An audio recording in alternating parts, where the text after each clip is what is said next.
I want to start with the story of how I kinda broke the law and kinda manipulated thousands of people to get what I deserved. It's the mid-1990s. I'm 15 years old, and ever since childhood, I wanted to become a music producer. But I had a big problem. Music studios were luxurious and expensive. And to make electronic music, you had to get these modules, each module with a specific purpose. One module would create piano sounds, another one would create echo effects, and the third one would give you synthesizer sounds, and so on. So to make a full record, you had to get a bunch of these, which quickly exceeded thousands of dollars. Money which we didn't have. So as I was jamming along on my cheap Casio keyboard and surfing the web, something amazing happened. A Swedish software company shows up, and they announced their brand new product. They said, with our product, you can get as many modules as you want. You can create as many sounds and effects as you want in your computer. And boy, did I get excited. Things went fast. I quickly learned how to master every button and lever in this program. And after a while, I had a bunch of good tracks in my repertoire. So I thought to myself, wow, my music actually sounds good now. I am as good as the people they play on the radio. So I wanted to be in the record store. But to get there, I had to get past the gatekeepers, the big record labels, deciding who can and who cannot be on the record store shelves. So I did what everyone told me to do. I burned my best tracks on CDs, and I sent them to the best labels in the world.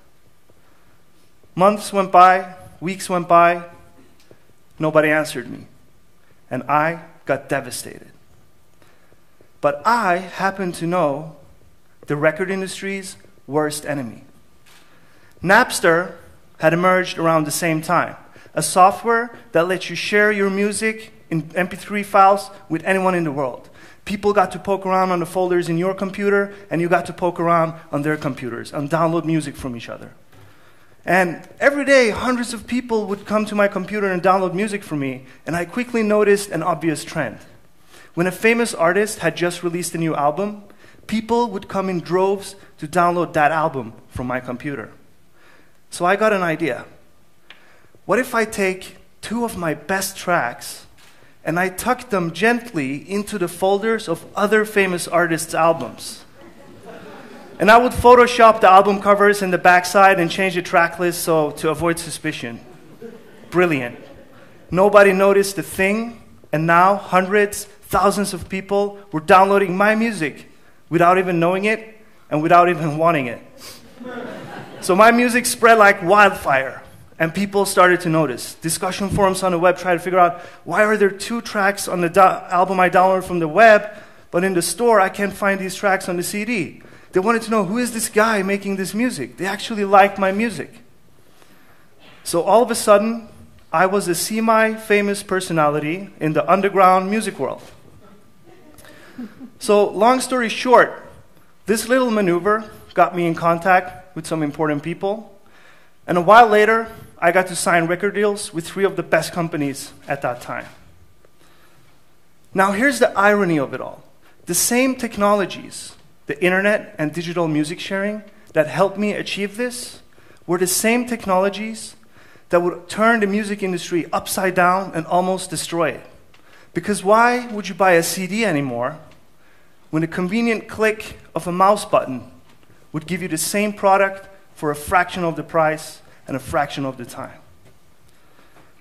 That leads us to one of my favorite quotes, made by Ayn Rand decades ago, but I think it's more relevant than ever. She said, "You can avoid reality, but you cannot avoid the consequences of avoiding reality." And before I tell you what I think this reality is, I'll let these words from a Newsweek article in 1995 speak for themselves. "People predict that we'll soon buy books and newspapers straight over the internet." Sure, Clifford Stoll wrote sarcastically. In 2012, people spent $1 billion online per day during the holiday season. And that was the same year Newsweek had to end its print run and go all digital. So I know that we're all aware that technology can show up and transform our world overnight. But I still think that we underestimate how fast technology can come and transform everything. So what if I ask you, what is the speed of technology? Can we actually measure it? Well, I won't be able to give you a number as an answer, but I can tell you this. 25,000 years ago, one of the first human technologies emerged, the art of painting and drawing. From then until we figured out agriculture, it took an astounding 15,000 years. But from agriculture until we figured out writing and the wheel, it only took 5,000 years. And from writing and the wheel till we figured out how to organize our societies into cities and states, it only took 2,500 years. And from city-states till we figured out the experimental method, only 1,900 years. And from that to industrialism, only 325 years. And from industrialism till we invented electricity, the telephone and the radio, only 95 years. And from that to the first vacuum tube computers, only 65 years. And from primitive computers to the modern PC, only 38 years. And from modern computing to the internet, it only took 15 years. And from the internet to smartphones, the cloud, and mobile computing, it only took 12 years. So do you see what's happening here? This is what Ray Kurzweil called the law of accelerating returns. Essentially meaning that the more advanced we become, the faster we become at advancing. So the answer, how fast is technology? Well, technology is an accelerating force. The future approaches us faster and faster all the time. Now, we've looked at technology from a historical perspective, so let's have a quick look at what's been going on just recently. So scientists have developed a smartphone device that can scan you for HIV and syphilis in just 15 minutes. Take a quick blood sample, put it in the device, and the results will be on your smartphone displays in just 15 minutes. A research group has developed a new kind of microscope that can give you live 3D images of body organs in live animals. In this example, you see the beating heart of a zebrafish. This research group has developed a handheld laser probe that can scan the brain for brain cancer tumors live during surgery. And finally, NASA, together with Microsoft, have combined Microsoft's HoloLens technology with images from the Curiosity rover on Mars to give scientists on Earth virtual access to the surface of Mars. So scientists can walk around, collaborate, and experiment without going to Mars. Now, the things I just showed you, I think they are absolutely amazing. But what I think is almost even more amazing is the fact that the things I just showed you are news announced only during the last 30 days. This is just news from the last 30 days. That's how fast technology is progressing. So here we are with the cloud, mobile computing, and smartphones at our fingertips. Smartphones 1,000 times faster, 1,000 times cheaper, and 1,000 times smaller than the computers from the 1950s. That's a billion-fold progress in just 65 years. And we have so much more cool stuff ahead of us. Honda is developing humanoid robots that can walk, talk, perform everyday tasks such as pouring drinks, serving food, and guide guests around a building. And they can even communicate with 3 persons at the same time. Companies with Google on the forefront are developing cars that can drive themselves, and they drive better than human beings do. And then we have the mind-blowing supercomputer at IBM by the name of Watson. Watson was designed to understand, analyze, and speak human language fluently. And to test its capabilities, they uploaded to it all of Wikipedia, IMDb, and other databases. And then they sent the computer to Jeopardy to compete against the 2 human champions of the day. So I would like to show you a quick clip of how that went. Good morning, everybody. Thank you for being here. What do you say we play Jeopardy? Let's get right into the Jeopardy round. These categories: a man, a plane, a canal, Erie, Chicks Dig Me, children's book titles, My Michelle, MC5, and finally, vocabulary. Ken, you're in the first position. Please make a selection. I've never said this on TV. Chicks Dig Me for 200, please, Jimmy. Kathleen Kenyon's excavation of this city mentioned in Joshua showed the walls had been repaired 17 times. Watson. What is Jericho? Correct. 400, same category. This mystery author and her archaeologist hubby dug in hopes of finding the lost Syrian city of Urkesh. Watson. Who is Agatha Christie? Correct. Same category, 600. At the Olduvai Gorge in 1959, she and hubby Lewis found a 1.75 million year old Australopithecus Boise-eyed skull. Watson. Who is Mary Leakey? You're right. 800, same category. Harriet Boyd Hawes was the first woman to discover and excavate a Minoan settlement on this island. Watson. What is Crete? Yes. Let's finish Chicks Dig Me. At Mount. So for the first time in human history, a computer has beaten us at knowledge. And they didn't build Watson to compete on TV, because after the show, they sent Watson to medical school. And today, Watson is working at hospitals, diagnosing cancer better than human doctors. And they've put Watson on the cloud so that software developers around the world can unleash the power of Watson in their apps. So artificial intelligence is not around the corner. It's here, and it's real, and it's here to stay. So you can avoid reality, but you cannot avoid the consequences of avoiding reality. And I believe that reality is this. When knowledge is for free, only your ideas are worth paying for. And wow, do we need ideas now more than ever? Because the internet was just a warm-up phase. There's something much bigger and much more profound emerging. It's what Neil Gross described in his 99 article when he said, "The next century, planet Earth will don an electric skin. It will use the internet as a scaffold to support and transmit its sensations."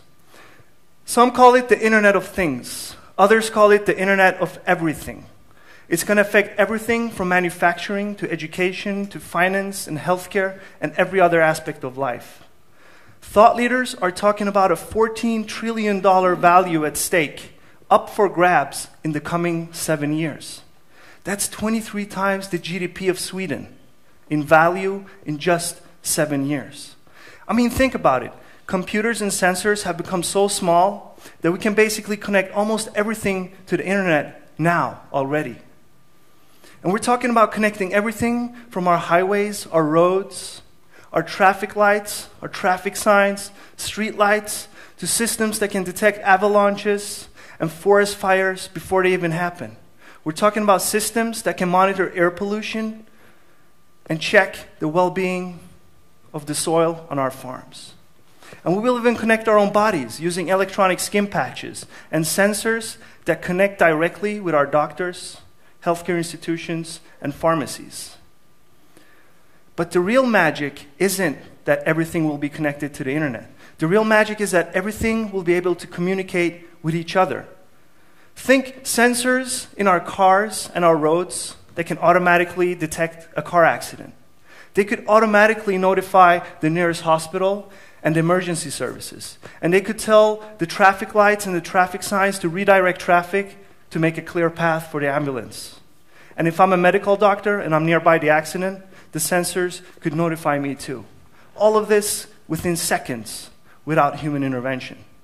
And we can talk about the everyday simple things of life, like pollen sensors around the city communicating with your Runkeeper app so you can avoid jogging in pollen-heavy areas. Or imagine your kitchen and your refrigerator keeping inventory and ordering food for you automatically. Now, this is just the tip of the iceberg, but it's already happening. Amsterdam is upgrading their streetlights to internet-connected LEDs. The city of Santander is connecting their entire city step by step. Already today, you can go on the web and check noise levels around the city. Or you can check where to find free parking spaces and track all the buses and so much more. Now, technology has the power to transform our world. And technology is at your fingertips too. Just like technology helped me turn my idea of becoming a music producer into reality. Today, with devices like these, the Arduino or the Spark core, you can turn any idea involving technology into reality. And these devices are web-enabled, and they can communicate with everything on the internet. And to them, you can connect sensors that can measure temperature, gases, touch sensors, GPS devices, and so much more. And the best part, you don't need any prior experience in programming or electronics to use these. For example, a 14-year-old kid in Chile, Sebastian Alegria, used the Arduino to build an earthquake warning system that was better than the Chilean government's $1 million proposal. And the Arduino has been used in the world's first crowd-funded satellite. And today, this is spinning around our planet, conducting scientific experiments in space. I used the Arduino to build wearable electronics for myself only after 2 months of practice. And I'm not a programmer. And today, I'm using the Spark to build a pollen detection system for our city for the web. So the world is changing, and it's changing fast. But we need you and your ideas, and we need you to turn them into reality, because technology is at your fingertips too. So we need you to turn your ideas into reality now. Thank you.